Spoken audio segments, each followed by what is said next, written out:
అదే RTV app వార్తల్ని క్షణాల్లో చదివే అవకాశం ఉంటుంది. ఒక న్యూస్ పేపర్, ఒక టెలివిజన్ ఛానల్ మీ చేతుల్లో ఎప్పుడూ ఉంటాయి.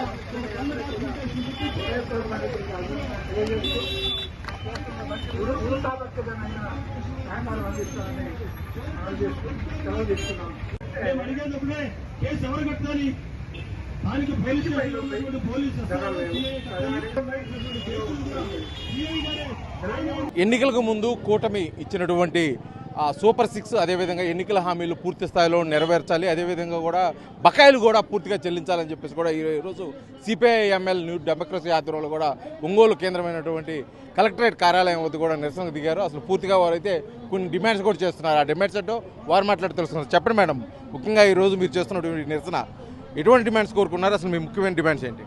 చంద్రబాబు నాయుడు 2024 ఎన్నికల మేనిఫెస్టోలో ఇచ్చినటువంటి సూపర్ 6 హామీలను అమలు చేయాలి అని చెప్పని మేము డిమాండ్ చేస్తూ ఉన్నాం. అది ఏమిటి అని అంటే, ప్రతి మహిళలకి, ప్రతి కుటుంబానికి సంవత్సరానికి 3 సిలిండర్లు ఇస్తానని చెప్పని ఇచ్చినటువంటి హామీ ప్రారంభం చేశారే కానీ అది ఒక 10ల సంఖ్యలో మాత్రమే ఇచ్చాడు. అది సంపూర్ణంగా అమలు చేయాలి అని చెప్పని మేము కోరుకుంటా ఉన్నాం. అదేవిధంగా ప్రతి మహిళకి 18 నుంచి 49 సంవత్సరాల వాళ్ళకి నెలకి 1500 చొప్పున సంవత్సరానికి 18,000 ఇస్తానని చెప్పినటువంటి హామీని 10 నెలలు అయినప్పటికీ ఇంతవరకు దాన్ని ఇచ్చేయలేదు. అందుకని దాన్ని కూడా అమలు చేయాలి అని చెప్పని మేము డిమాండ్ చేస్తూ ఉన్నాం. ముఖ్యంగా తెలంగాణలో ఇంకా కొన్ని రాష్ట్రాలలో మహిళలకు ఇచ్చినటువంటి హామీలుగా ఉచిత బస్సు సౌకర్యం ఏదైతే ఉందో ఆ ఉచిత బస్సు సౌకర్యాన్ని అమలు చేస్తాను అని చెప్పని అందరికీ మహిళలకు ఉచితం అని చెప్పినటువంటి చంద్రబాబు ఇప్పటికే ఇది జిల్లాకే అంటున్నాడు. అది కూడా నోచుకున్నటువంటి పరిస్థితి ఉంది. ఎన్నికల మేనిఫెస్టోను ప్రకటించిన ఏదైతే ఉందో ఈ రాష్ట్రంలో ప్రతి మహిళ ఉచితంగా ప్రయాణం చేయడానికి సౌకర్యాన్ని కల్పించాలి అని చెప్పని దాంతో కూడా మేము డిమాండ్ చేస్తూ ఉన్నాం. అయితే కూటమి ప్రభుత్వం ఏర్పడిన తర్వాత ఇంకా సంవత్సర కాలం కూడా పూర్తి కాలేదు. ఎన్నికల హామీలు ఏదైతుందో వాటిలో ఒక్కొక్కటి పూర్తి చేసుకుంటూ వస్తాం. ఖచ్చితంగా ఎన్నికల హామీలు మేమైతే ఇది ఇచ్చామో అది పూర్తిగా కూడా అమలు చేస్తామని చెప్పేసి ముఖ్యమంత్రి నారా చంద్రబాబు నాయుడు, డిప్యూటీ సీఎం పవన్ కళ్యాణ్ కూడా చెప్పడం జరిగింది. ఇప్పుడు మీరు చేస్తున్న డిమాండ్స్ ఏది ఉందో వారు ప్రపోజల్లో కూడా ఉన్నాయి కాబట్టి ఇప్పుడు మీరు ప్రత్యేకమైన డిమాండ్ చేస్తున్నారు అంటే అవి ఆల్రెడీ మేము నెరవేరుస్తామని వాళ్ళు హామీ కూడా ఇవ్వడం జరిగింది.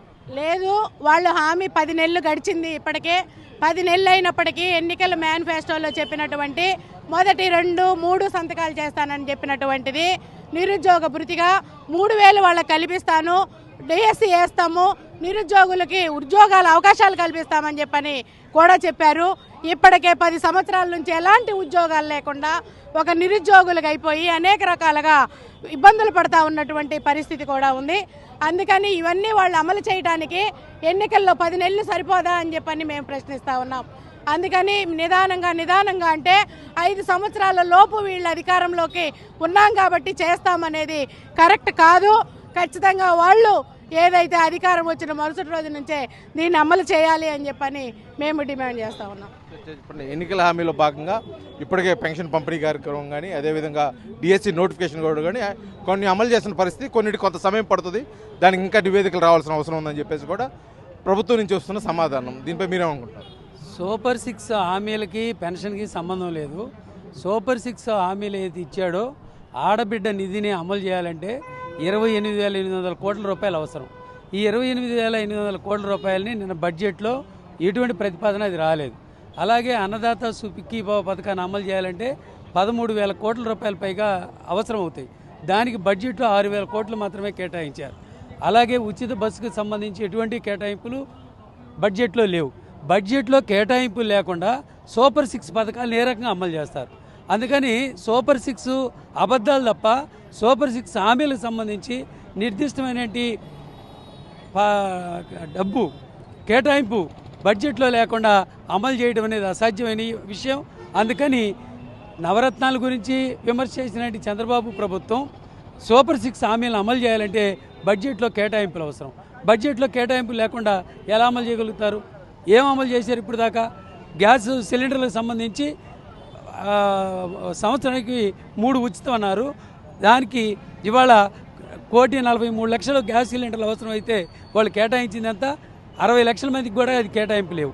ఇంకా 40 లక్షల మందికి పైగానే అవసరం ఉంది. వాళ్ళందరికీ ఒక ఉళ్ళక్కైనా.